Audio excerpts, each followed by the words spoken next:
In June 1941, Nazi Germany launched Operation Barbarossa, the largest land invasion in modern history. The campaign was conceived not merely as a military operation, but as an ideological war of annihilation. From the German perspective, the Soviet Union was expected to collapse rapidly under the weight of blitzkrieg tactics, allowing the war in the East to be concluded before the onset of winter. Within this grand design, Leningrad occupied a unique and highly symbolic position. Leningrad was not just another Soviet city. It was the birthplace of the Bolshevik Revolution, a major industrial hub, and the Soviet Union's principal port on the Baltic Sea. To German planners, its destruction would serve multiple purposes at once, eliminating a key industrial center, severing Soviet access to the Baltic, and delivering a psychological blow of enormous magnitude. The city bore the name of Lenin himself, making it an ideological target as much as a strategic one. Its fall was expected to resonate far beyond the battlefield. The responsibility for capturing Leningrad was assigned to Army Group North, one of three massive formations created for Operation Barbarossa. Composed of infantry armies, armored units, and supported by Luftwaffe air power, Army Group North was tasked with advancing rapidly through the Baltic states and reaching Leningrad from the southwest. The German High Command viewed this axis of advance as favorable, believing Soviet defenses in the Baltic region to be weak and disorganized. Early German assessments underestimated both the geographic challenges and the Soviet capacity for resistance. The terrain north of the Pripyat marshes, while flatter than other sectors, was crisscrossed by rivers, forests, and poor road networks. Nevertheless, German confidence remained high. The Wehrmacht had recently defeated Poland, France, and several other European states with astonishing speed. The assumption was that Soviet forces would fare no better once confronted by coordinated armored thrusts and air superiority. At the strategic level, Leningrad was also seen as essential for securing Germany's northern flank. The city lay close to Finland, which had joined the war against the Soviet Union as a co-belligerent seeking to reclaim territory lost during the Winter War of 1939 to 1940. German planners anticipated that pressure from the north and south would trap Leningrad in a pincer, forcing its capitulation without the need for a costly urban assault. This expectation would heavily influence later decisions. The ideological dimension of the campaign further shaped German thinking. The war in the East was framed by Nazi leadership as a struggle against Judeo-Bolshevism, a narrative that stripped the enemy of political legitimacy and moral consideration. Within this worldview, cities like Leningrad were not seen as civilian population centers deserving protection, but as nodes of ideological contamination. This mindset laid the groundwork for extreme policies that would later define the siege. German strategic directives regarding Leningrad reflected this brutal calculus. Rather than preparing for administration or occupation, high-level planning increasingly emphasized isolation and destruction. Supplies, food stocks, and infrastructure were identified as primary targets. The assumption was that once cut off, the city would collapse under internal pressure, rendering direct conquest unnecessary. This approach was considered efficient, conserving German manpower for operations elsewhere, particularly the drive toward Moscow. By late June and early July 1941, reports from the front appeared to confirm German optimism. Soviet forces in the Baltic states were retreating or being encircled, and the pace of advance was rapid. From the German strategic viewpoint, Leningrad seemed within reach. The city appeared vulnerable, exposed, and isolated from effective reinforcement. Few within the German command structure openly questioned whether the initial assumptions about Soviet resilience, logistical endurance, and the human cost of prolonged siege warfare might be flawed. Thus, Leningrad entered the German operational framework not as a city to be stormed and occupied, but as a problem to be solved through encirclement and attrition. This foundational decision, made at the outset of the campaign, would determine the character of the conflict around Leningrad for the next 2.5 years. It marked the beginning of one of the longest and deadliest sieges in modern history, shaped as much by ideology and miscalculation as by military necessity. The advance toward Leningrad began with extraordinary speed as Army Group North surged eastward in the opening weeks of Operation Barbarossa. German planners viewed the Baltic states as a gateway rather than a battleground, a corridor to be crossed quickly before Soviet forces could reorganize. The campaign through Lithuania, Latvia, and Estonia was designed to demonstrate the full effectiveness of German combined arms warfare, integrating armor, motorized infantry, artillery, and air power into a single, relentless advance. Early successes reinforced German confidence that the Soviet Union was structurally incapable of mounting an effective defense against such coordinated operations. German armored spearheads punched through Soviet border defenses within days, exploiting gaps created by surprise and overwhelming firepower. Soviet units, often poorly coordinated and lacking clear orders, were encircled or forced into chaotic retreats. From the German perspective, these early engagements confirmed long-held assumptions about Soviet military inferiority. The Red Army appeared slow to react, rigid in command structure, and vulnerable to rapid maneuver. Reports sent back to German headquarters emphasized captured territory, destroyed enemy formations, and large numbers of prisoners taken in remarkably short periods of time. However, beneath this surface narrative of success, significant challenges were already emerging. The Baltic region's infrastructure was less developed than expected, with narrow roads, weak bridges, and limited rail capacity. German supply columns struggled to keep pace with the fast-moving frontline units. Fuel shortages began to appear, and vehicle breakdowns increased as trucks and tanks were pushed beyond their intended operational limits. These issues were noted but largely dismissed by higher command, which believed the campaign would be decided before logistics became a decisive factor. The Luftwaffe played a critical role in maintaining momentum. Air superiority allowed German forces to strike Soviet troop concentrations, rail hubs, and retreating columns with devastating effect. From the German viewpoint, control of the skies ensured that Soviet counterattacks remained localized and ineffective. Bombing raids disrupted Soviet communications and reinforced the impression that resistance was collapsing across the entire northern sector. This air dominance was seen as a key enabler for the rapid ground advance toward Leningrad. As German forces pushed deeper into the Baltic states, they encountered increasing signs of Soviet desperation. Scorched earth tactics began to appear, with retreating Soviet units destroying infrastructure, supplies, and industrial facilities. While this slowed the German advance slightly, it also reinforced the belief that the enemy was in full retreat. German commanders interpreted these actions not as preparation for prolonged resistance, but as evidence of a crumbling defense seeking only to delay the inevitable. Political considerations also shaped German operations in the region. The Baltic states had been annexed by the Soviet Union only a year earlier, and German intelligence anticipated that local populations would welcome the Wehrmacht as liberators. Initial encounters seemed to support this expectation, as some segments of the population greeted German troops with relief or cooperation. This further strengthened German confidence that the northern campaign would be relatively uncomplicated and that Soviet authority was fragile in these territories. Yet, even as German units advanced rapidly, the Red Army was not destroyed. Large Soviet formations managed to withdraw toward Leningrad, preserving manpower and equipment that would later prove crucial. German after-action reports often underestimated these withdrawals, focusing instead on tactical victories and territory gained. The emphasis on speed over encirclement allowed Soviet forces to avoid total annihilation, a fact that would have significant consequences once the front stabilized. By August 1941, German units were approaching the outskirts of Leningrad, having covered hundreds of kilometers in a matter of weeks. From a German strategic perspective, the Baltic campaign had succeeded in opening the road to the city and isolating it from much of the surrounding region.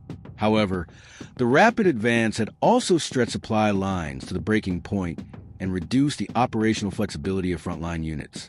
These emerging weaknesses were overshadowed by optimism and a belief that Leningrad was on the verge of collapse. The drive through the Baltic states thus represented both the high point of German confidence and the beginning of deeper structural problems. The speed of the advance reinforced faith in blitzkrieg, but also concealed the resilience of Soviet forces and the logistical fragility of the German war machine. As Army Group North prepared for final approach to Leningrad, the campaign's early triumphs masked the reality that the decisive phase of the struggle was still ahead, and that the assumptions guiding German strategy were increasingly detached from the conditions unfolding on the ground. By early September 1941, German forces had reached the southern approaches of Leningrad, placing the city within artillery range and completing what appeared to be the decisive phase of the northern campaign. From a purely operational standpoint, the Wehrmacht stood at the gates of one of the Soviet Union's most important cities.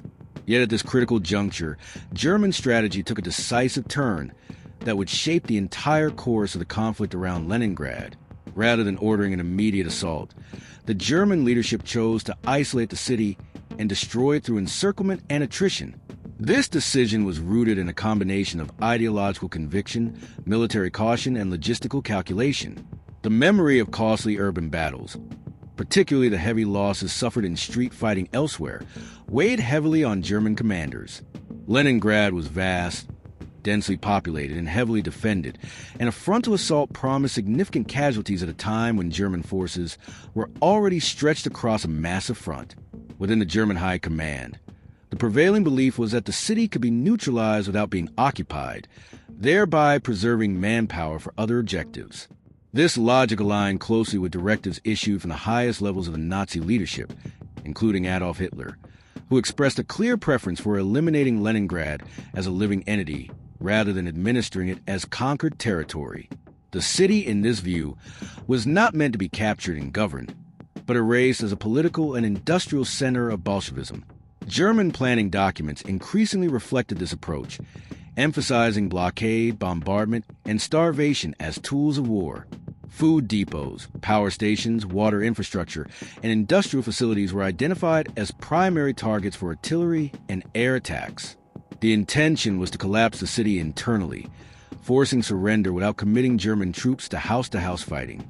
This approach was considered efficient, coldly rational, and consistent with the ideological framing of the Eastern Front as a war without conventional constraints.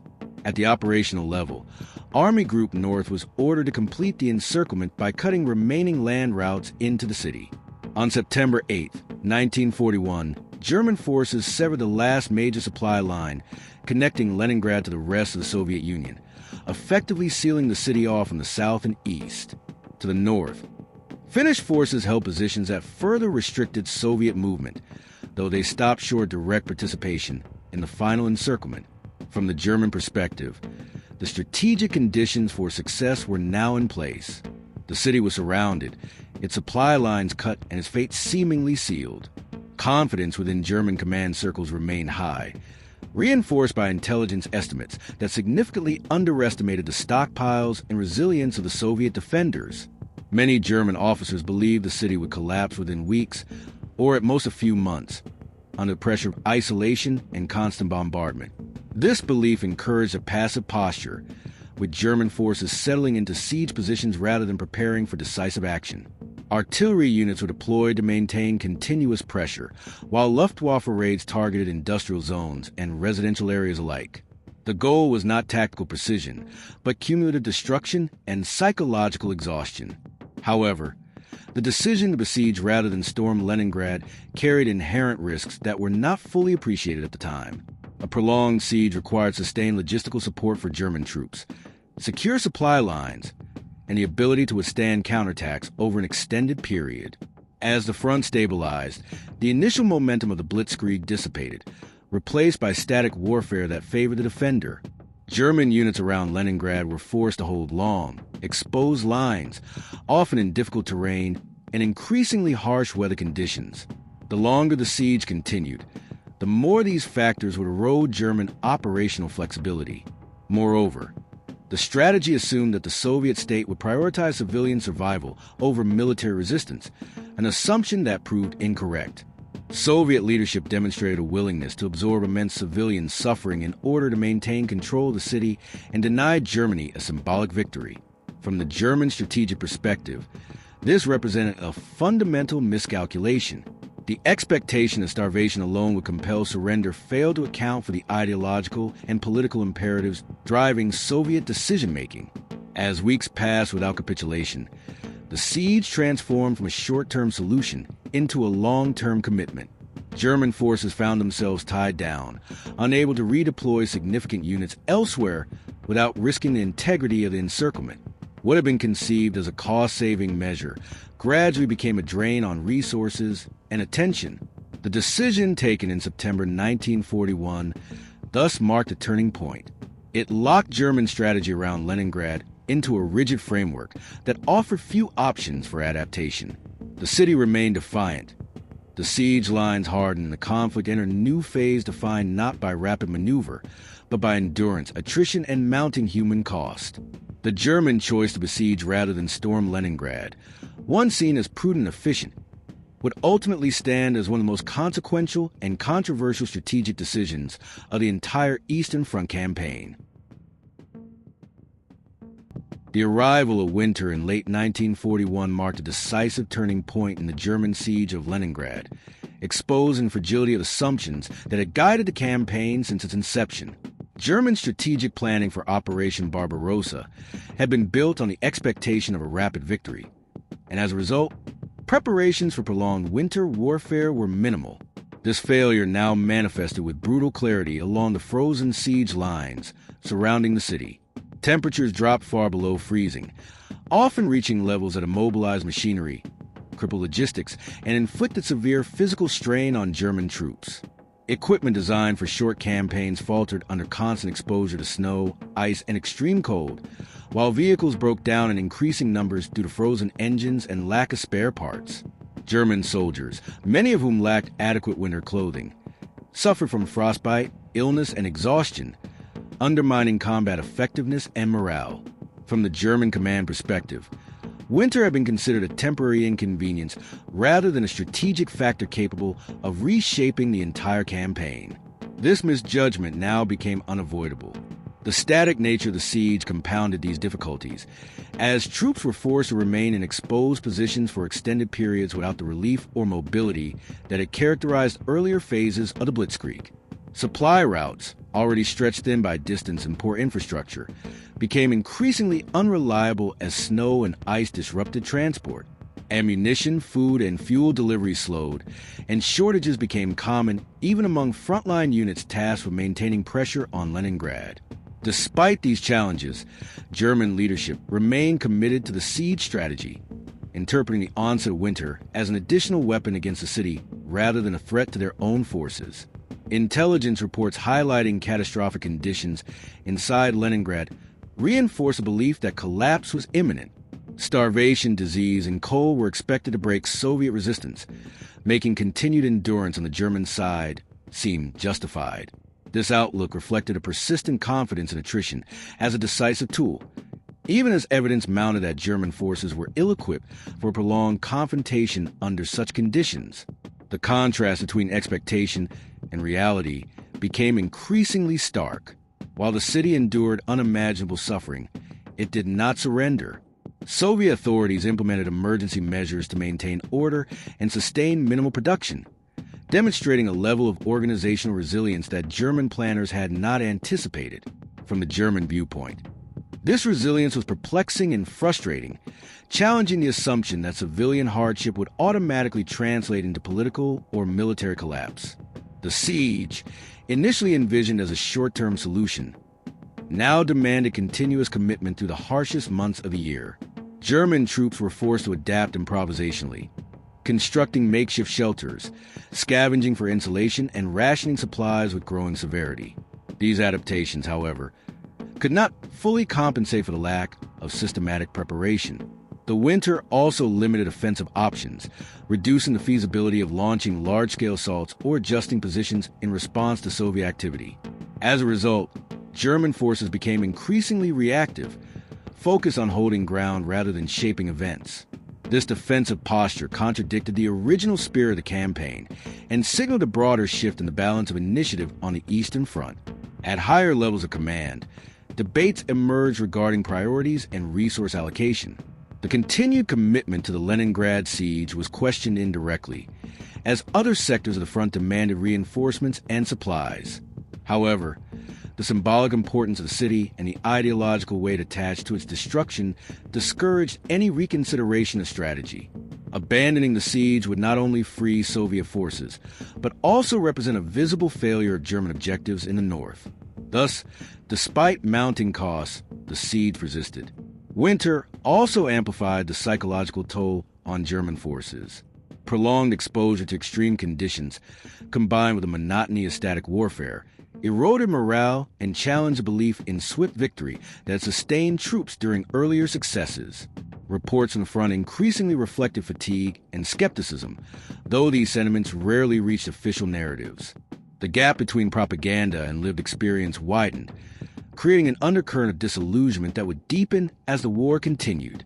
By the end of the winter of 1941 to 1942, it had become clear that the Siege of Leningrad was no longer a peripheral operation, but a central commitment with far-reaching implications. The failure to prepare for winter warfare, coupled with the underestimation of Soviet endurance, transformed what had been conceived as an efficient strategy into a protracted struggle of attrition. From the German strategic perspective, winter exposed the limits of ideological certainty and operational optimism, revealing that time, far from being an ally, was beginning to work against the besiegers. The siege had not delivered a decisive outcome, and the conditions that now prevailed suggested that the conflict around Leningrad would continue far longer and at far greater cost than originally anticipated. From the German strategic perspective, the winter of 1941 to 1942 was expected to complete what encirclement had begun, yet one development fundamentally disrupted these expectations: the continued Soviet ability to sustain Leningrad through Lake Ladoga. Despite the apparent completeness of the siege ring, the geography east of the city created an opening that German planners had not fully neutralized.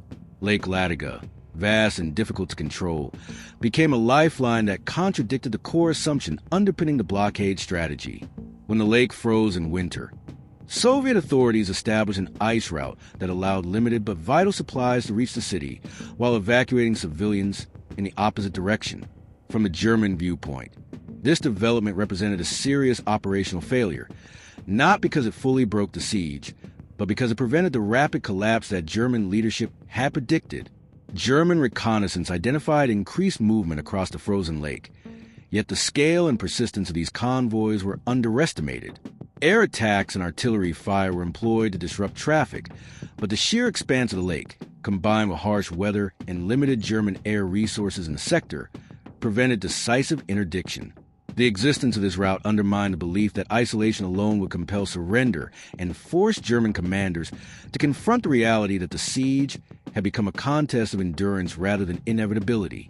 German assessments acknowledged that supplies entering the city were insufficient to restore normal life, but they were adequate to sustain resistance and preserve a minimum level of industrial and military activity. This realization carried significant strategic implications. The siege, originally intended to be a low-cost alternative to direct assault, now demanded continuous allocation of forces and resources to maintain pressure while yielding no immediate results. German units along the siege lines remained fixed, tasked with holding ground rather than achieving decisive outcomes, while other sectors of the Eastern Front increasingly demanded reinforcements. From a strategic standpoint, the inability to sever the Lake Ladoga route exposed the limits of German operational reach and highlighted the challenges of controlling vast spaces with finite resources. The lake's role also complicated German intelligence assessments, which struggled to quantify the exact impact of the supplies reaching Leningrad. Reports varied widely, with some suggesting that the route merely prolonged suffering, while others warned that it enabled sustained resistance. This uncertainty reinforced hesitation at higher command levels and contributed to a lack of strategic adjustment. Rather than adapting the overall approach, German leadership doubled down on attrition, assuming that time and continued pressure would eventually negate the lake's significance. Meanwhile, the persistence of Soviet logistics through Ladoga had psychological effects on German forces. The expectation of imminent collapse gave way to frustration as months passed without surrender. The siege lines became symbols of stalemate rather than progress, and the sense of strategic momentum that had characterized the summer of 1941 was absent. German troops were increasingly aware that they were holding positions indefinitely, exposed to weather, counterfire, and the constant demands of static warfare. The contrast between the original vision of a swift, decisive campaign and the reality of prolonged containment eroded confidence in higher command decisions.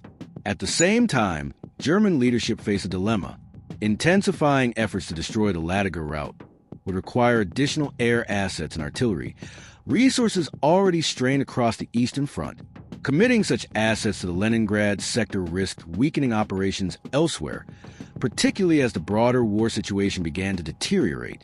The strategic calculus thus favored maintaining the siege at its existing intensity rather than escalating efforts to eliminate the lake route entirely. This choice reflected a broader pattern of incremental decision-making driven by ideological commitment and the avoidance of overt strategic reversals. The continued operation of the Lake Ladoga supply line also demonstrated a critical misjudgment in German planning regarding Soviet adaptability. The assumption that isolation equated to paralysis failed to account for the Soviet capacity to improvise under extreme conditions and to accept enormous losses in order to sustain resistance. From the German perspective, this adaptability challenged core beliefs about the effectiveness of economic warfare and civilian pressure as tools for achieving military objectives. As winter turned toward spring, the ice road gave way to water convoys, further complicating German efforts to interdict supplies. Although these convoys were vulnerable, they persisted, reinforcing the conclusion that Leningrad could not be starved into submission within a predictable time frame. The siege thus entered a new phase, defined less by decisive planning than by reluctant persistence. The road across Lake Ladoga, which German strategy had not fully anticipated or neutralized, became a symbol of the limitations of the siege approach. It did not negate German pressure, but it denied the decisive outcome upon which the entire operation had been predicated. In strategic terms, the existence of this route marked a shift in the balance of endurance, signaling that the siege of Leningrad would continue not as a calculated prelude to victory, but as a prolonged and costly commitment with diminishing prospects of success.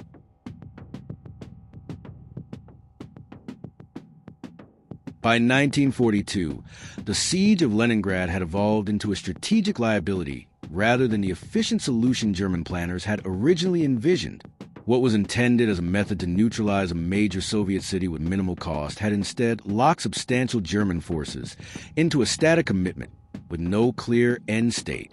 From the German strategic perspective, the Leningrad sector no longer represented progress or momentum, but endurance and stagnation. Units of Army Group North remained deployed along extended siege lines, tasked with holding positions under constant pressure while receiving limited opportunities for operational maneuver.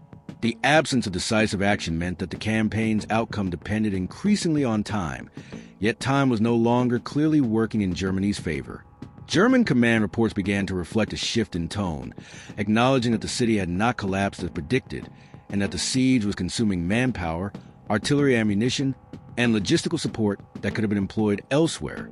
This realization coincided with worsening conditions across the Eastern Front, where German forces faced growing Soviet resistance and mounting losses. The prolonged commitment around Leningrad restricted German flexibility at a moment when adaptability was becoming essential. From a logistical standpoint, maintaining the siege demanded continuous supply of food, fuel, and ammunition to German troops positioned far from central depots. Rail lines and roads feeding the northern front were vulnerable to disruption, and the longer supply routes became increasingly strained as Soviet partisan activity intensified in the rear areas. These logistical challenges contradicted the original rationale for the siege, which had been justified partly on the grounds of conserving German resources. Instead, the static nature of the operation created a constant drain, with little to show in terms of strategic return. German artillery units continued regular bombardments, but the effects were incremental rather than decisive. Luftwaffe operations, once dominant, became less frequent as aircraft and fuel were diverted to more critical fronts. The siege persisted more out of inertia and ideological commitment than clear military logic.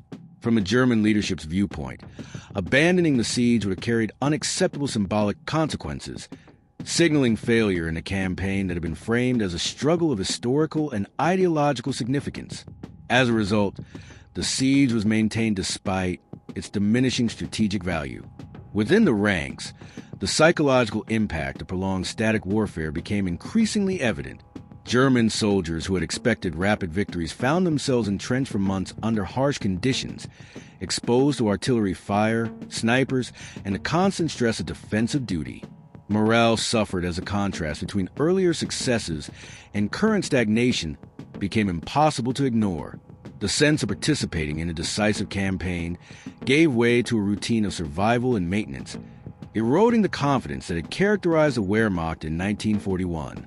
At higher command levels, the Siege of Leningrad began to compete with other priorities. The failure to achieve a decisive outcome raised questions about the allocation of forces, particularly as the situation in the south and center of the Eastern Front deteriorated. German strategic planners faced a dilemma: continue to invest in a siege that promised no immediate victory, or reallocate resources to sectors where breakthroughs might still be possible. Yet the political and ideological weight attached to Leningrad discouraged any decisive shift. The city's symbolic importance remained a powerful constraint on strategic thinking. The Soviet side, meanwhile, continued to demonstrate resilience that German planners had not anticipated. Limited industrial production persisted within the city, and defensive preparations strengthened over time. Each month that passed without surrender undermined the foundational assumptions of the siege strategy. From the German perspective, this endurance challenged a belief that civilian suffering would automatically translate into military collapse.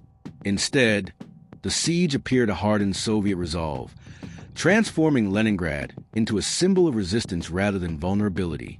This unintended consequence further reduced the likelihood of achieving German objectives through attrition alone. By late 1942, the siege lines had become entrenched both physically and conceptually. German units were committed to holding ground rather than shaping the strategic environment.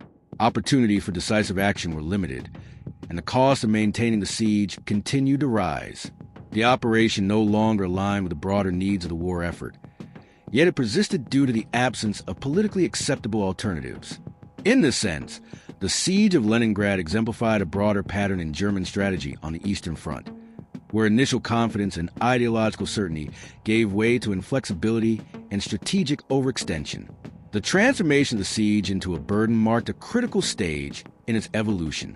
What had begun as a calculated method of victory had become an obligation that constrained German options and absorbed resources without delivering decisive results. From the German strategic perspective, Leningrad was no longer a problem to be solved, but a condition to be endured. This shift foreshadowed the growing challenges that would soon confront German forces as the balance of power on the Eastern Front continued to change. The strategic balance around Leningrad shifted decisively in early 1943 as German forces faced a coordinated Soviet effort designed specifically to undermine the long-standing siege. By this stage of the war, the broader context of the Eastern Front had changed dramatically. German confidence had been shaken by major setbacks elsewhere, and the Red Army had demonstrated an increasing ability to plan and execute large-scale offensive operations. In the Leningrad sector, this growing Soviet competence culminated in Operation Iskra, a carefully prepared assault intended to open a land corridor to the besieged city. From the German strategic perspective, this operation represented a critical threat, not only because of its immediate tactical implications, but because it challenged the central premise that Leningrad could be contained indefinitely through static encirclement. Soviet forces concentrated artillery, armor, and infantry along narrow sectors of the siege line, exploiting weaknesses that had developed over months of attritional warfare. German defensive positions, manned by units already strained by prolonged deployment and limited reserves, were ill-prepared to absorb the scale and intensity of the assault. When the offensive began in January 1943, it quickly became apparent that this was not a localized attack, but a deliberate attempt to rupture the siege. German commanders responded by committing available reserves and reinforcing threatened sectors, yet the depth and coordination of the Soviet attack reduced the effectiveness of these measures. The Red Army's growing proficiency in combined arms tactics contrasted sharply with the static, defensive posture German forces had adopted around Leningrad. From the German viewpoint, the breakthrough was not entirely unexpected, but its success was deeply unsettling. The Soviet advance succeeded in opening a narrow land corridor along the southern shore of Lake Ladoga, restoring a direct connection between Leningrad and the rest of Soviet-held territory. Although the corridor was initially limited in width and remained under German fire, its existence fundamentally altered the strategic equation. The siege was no longer airtight.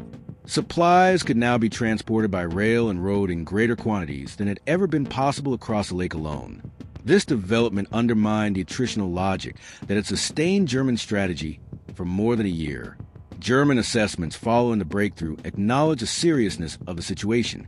While the city remained under threat and the siege was not formally lifted, the prospect of forcing surrender through starvation receded sharply.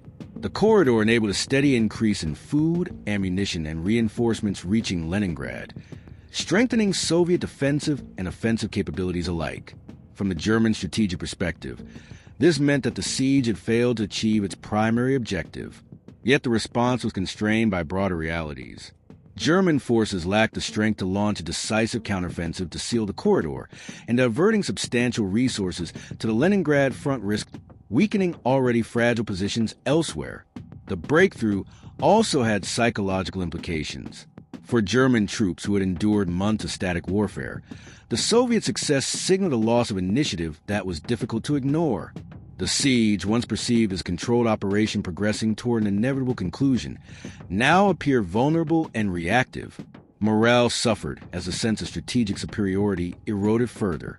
At higher command levels, the breakthrough intensified debates about priorities and feasibility.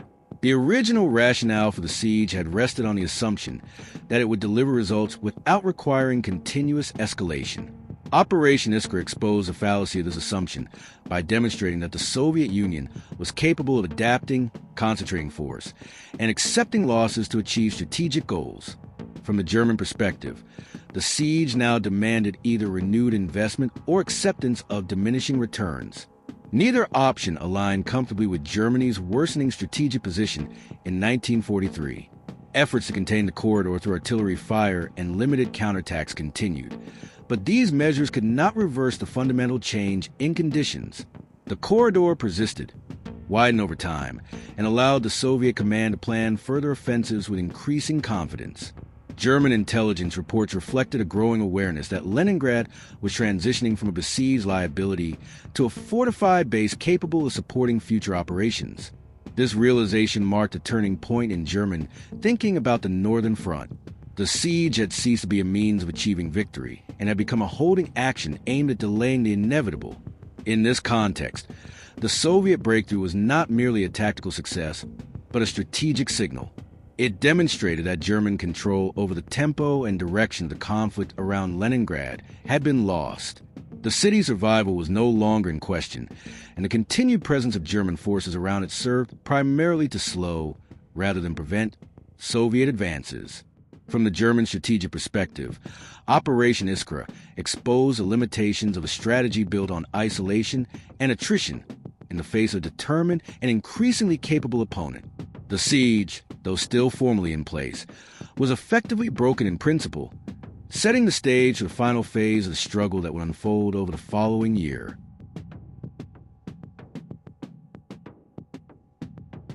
By the second half of 1943, the strategic situation surrounding Leningrad had deteriorated beyond recovery from the German perspective.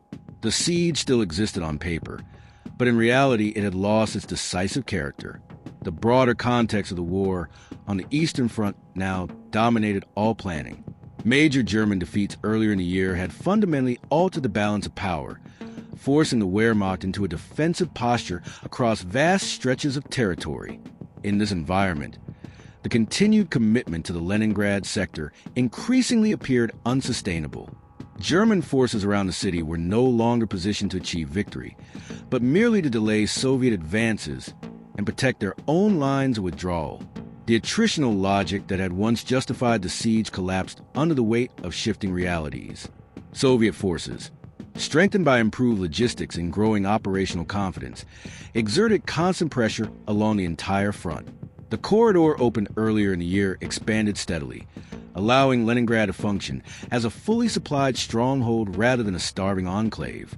From the German strategic viewpoint, this transformation removed any remaining hope that the city could be neutralized without a direct assault, an option that was now completely beyond German capabilities.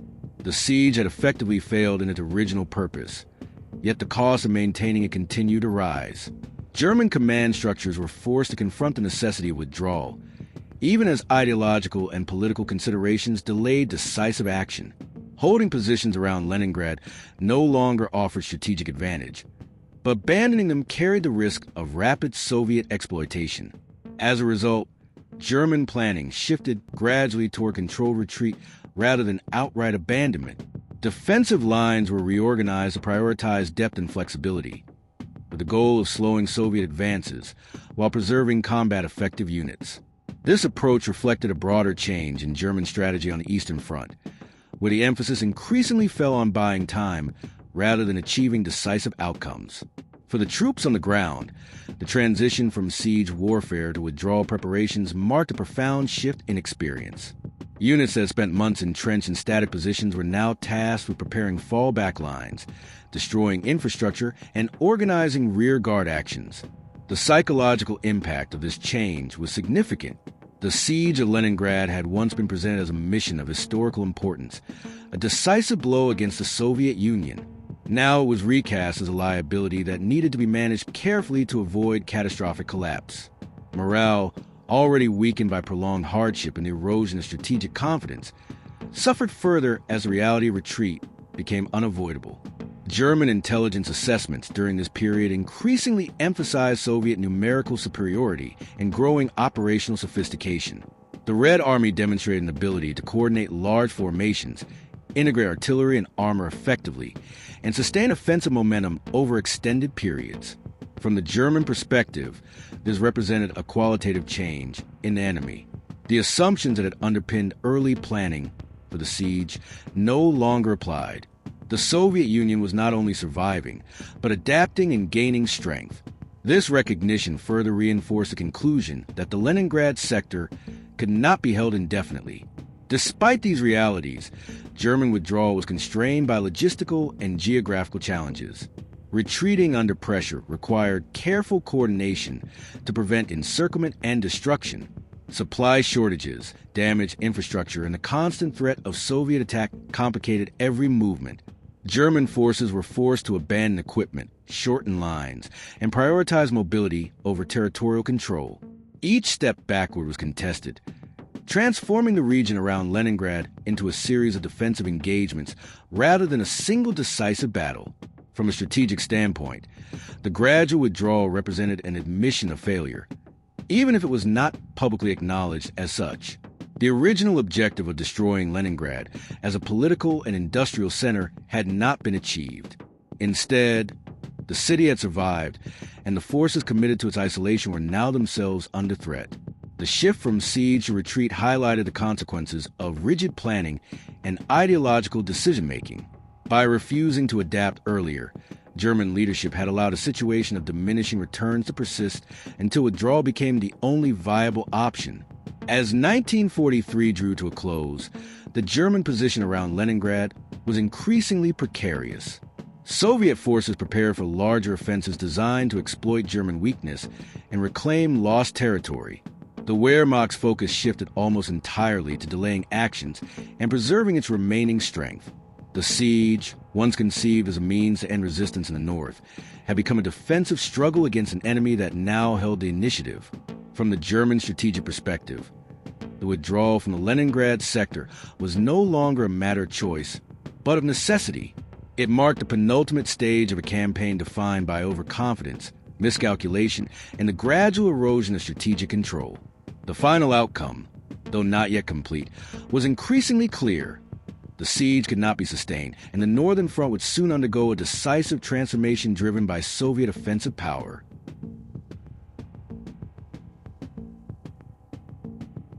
In January 1944, the long and costly siege of Leningrad reached its definitive conclusion as Soviet forces launched a massive, coordinated offensive that shattered the remaining German positions in the northern sector. Known in Soviet planning as the Leningrad-Novgorod Offensive, this operation marked the final collapse of the German siege system that had endured for more than 2 years. From the German strategic perspective, the events of early 1944 represented not a sudden catastrophe, but the inevitable outcome of a campaign whose foundational assumptions had failed.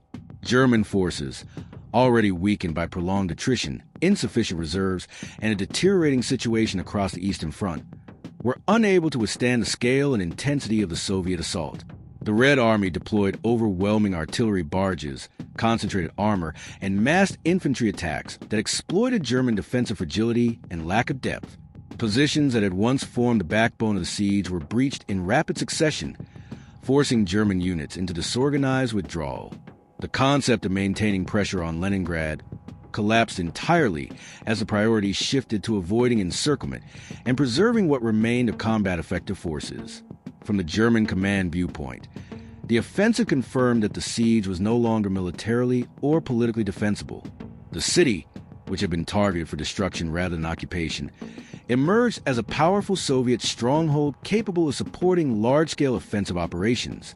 The decision to rely on isolation and starvation, once seen as an efficient alternative to costly urban combat, now stood exposed as a strategic miscalculation with profound consequences.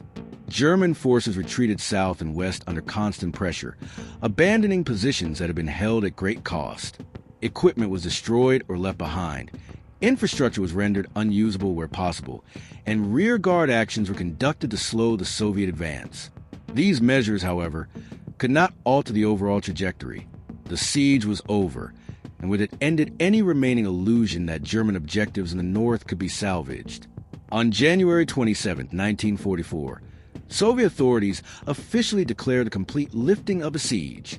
For Germany, this moment marked the formal failure of a campaign that had consumed vast resources without delivering its intended results. The city had not surrendered, had not been erased, and had not broken the Soviet war effort. Instead, its survival became a symbol of resistance that resonated far beyond the immediate battlefield. From a strategic standpoint, the end of the siege forced a reckoning with the broader implications of German decision-making on the Eastern Front.